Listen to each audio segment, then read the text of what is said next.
Assalamu alaikum guys, welcome to my channel Tech Codism with Farhana. So আমাদের আগের ভিডিওতে আমরা ট্যাগগুলো সম্পর্কে কিছুটা বেসিক ধারণা নিয়েছি অ্যান্ড আজকে থেকে আমরা পুরোপুরি কোডিং পার্টে চলে যাব এবং আমরা সবগুলো ট্যাগের প্র্যাকটিক্যাল সিনট্যাক্স অ্যান্ড কাজটাকে ওটা দেখব, ঠিক আছে? সো আজকে আমরা যে কাজটা করব সেটা হচ্ছে সো আগের দিন আমরা এই পার্টগুলো দেখেছি, এই 4টা পার্ট কমপ্লিট হয়েছে। সো আজকে আমরা দেখব হচ্ছে H1 থেকে H6টা কাজ কি অ্যান্ড সাথে পি ট্যাগের কাজ কি। ওকে, সো লেটস গো। সো এখন দেখুন আমরা এই লাইনটা ওই দিন লিখেছিলাম।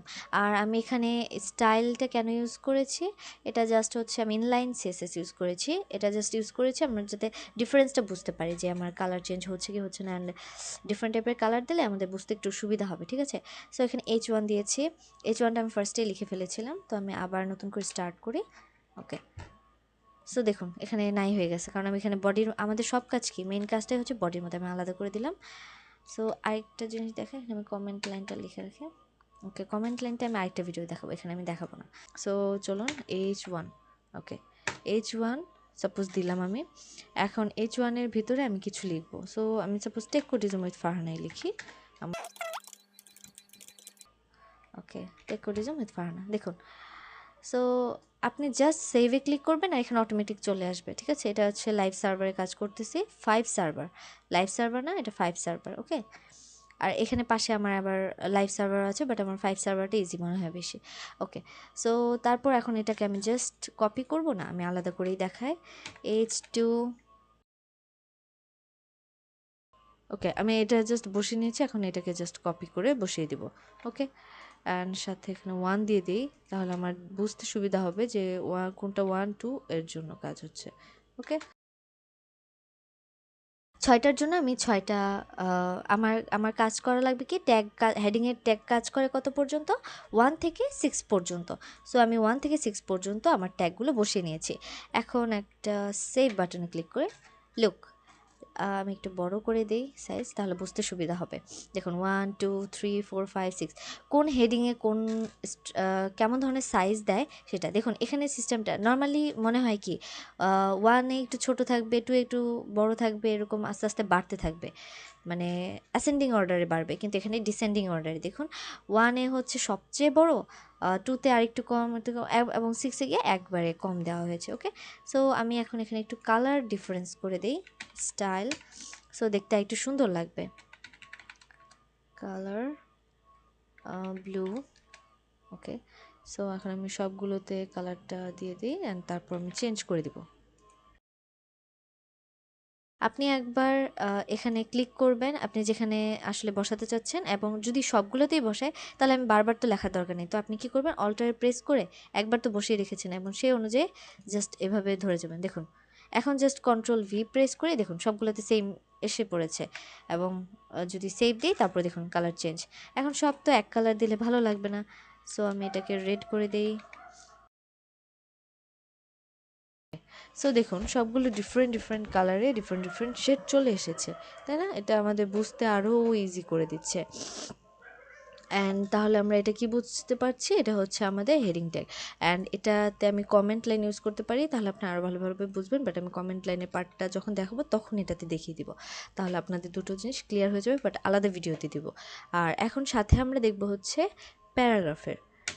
ওকে, পি লিখে এন্টার প্রেস করলে আপনার প্যারাগ্রাফটা চলে আসতেছে। লরেম 100 দিব। ওকে, লরেম 100। ওকে, সো নাও লুক, অনেক বড় হয়ে গেছে, তাই না? সো এটা হচ্ছে আমাদের প্যারাগ্রাফ ট্যাগ। তো এটাকে আমি ডিফারেন্টভাবে সাজাতে পারি, সাইজ কীরকম হবে, জাস্টিফাই, কন্টেন্ট সেন্টার করে দিতে পারি, এগুলো সব হচ্ছে সিএসএস এর কাজ। যখন আমরা সিএসএস করবো তখন দেখব। সো এখন আমরা দেখব হচ্ছে এটার মধ্যে সাপোজ আমি এখানে ফন্টগুলো অটোমেটিক অবশ্য বোল্ড হয়েই আছে। সো আমি সাপোজ হচ্ছে আন্ডারলাইন ইউজ করতে চাই। সো এখানে পুরো প্যারাগ্রাফটাকে আমি একটা কালার দিয়ে দিই, দেখতে সুন্দর লাগবে। ওকে, ব্লু দিলাম। ওকে, দেখুন পুরোটা ব্লু হয়ে গেছে না? এখন পুরোটা ব্লু এর মধ্যে আচ্ছা এটা একটু আমি কিন্তু বোল্ডও করে দিতে পারি। ওকে, সো ওভাবে বোল্ড করার চেয়ে আপনি এখানে ডিরেক্ট বোল্ডও করতে পারেন। সাপোজ আমি এখানে এই ডলারটাকে বোল্ড করব, সো আমি এটাকে সরিয়ে নিলাম। ওকে, আমি এটাকে কপি করে অফ করে দিলাম।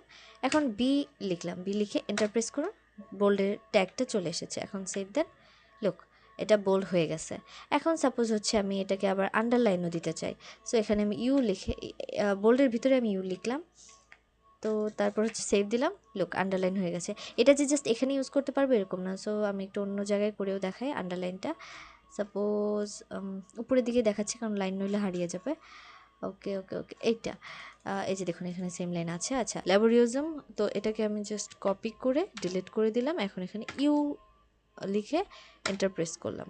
এখন তারপর এখানে ল্যাবোরিজমটা আবার দিয়ে দিলাম, এখন সেভ দিলাম, লুক আন্ডারলাইন চলে এসেছে।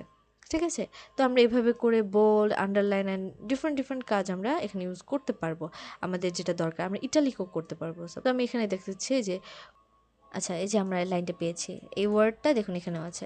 সেটা আমি জাস্ট কপি করে সরিয়ে দিলাম, আই লিখে এন্টার প্রেস করে এখন তারপর ভিটা বসিয়ে দিলাম।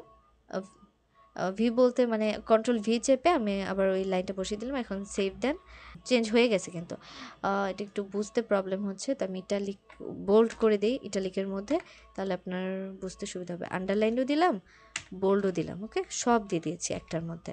সো দেখুন এইটা হচ্ছে আন্ডারলাইন হয়েছে, সাথে বোল্ড হয়েছে, অ্যান্ড সাথে সাথে লাইন লেখাগুলো একটু বেঁকে গেছে না, দেখুন বাকিগুলো লেখা সোজা, এটা একটু বেঁকে গেছে, তার মানে হচ্ছে এটা ইটালিক হয়ে গেছে। তো এই হচ্ছে আমাদের পার্ট। আপনি এগুলাতে চাইলেও আপনি বোল্ড যা মন চায় তাই করতে পারবেন। যেমন এখানে যদি আমি দিই, এটা তো অবশ্য বোঝা যাবে না এতটা মনে হয়, ওকে তাও লেটস ট্রাই, কারণ এটা অলরেডি বোল্ড করা আছে। সো সেভ দিই যদি, তেমন কোনো পার্থক্য দেখছেন? তেমন কোনো পার্থক্য নেই, কারণ এটা অলরেডি বোল্ড করা আছে, তো এখানে আমার দেখানোর কিছু নেই, সেই জন্য আমি আর ওটা দেখাচ্ছি না। ওকে, সো আশা করি আপনারা বুঝে গেছেন যে কীভাবে আমরা কাজগুলো করতে পারবো। অ্যান্ড এটা আমাদের ছিল কি এই H1 মানে হেডারের পার্ট অ্যান্ড হচ্ছে প্যারাগ্রাফের পার্ট। এগুলো আরও অনেক অনেক ফাংশন আছে, বাট এখন আমরা জাস্ট নামগুলোর সাথে পরিচিত হচ্ছে এবং কাজটাকে ওটা জেনে নিচ্ছি।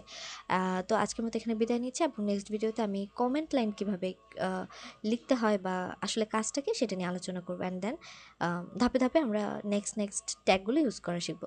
সো আজকের মতো এখানে বিদায় নিচ্ছি। আল্লাহ হাফেজ, আসসালামু আলাইকুম।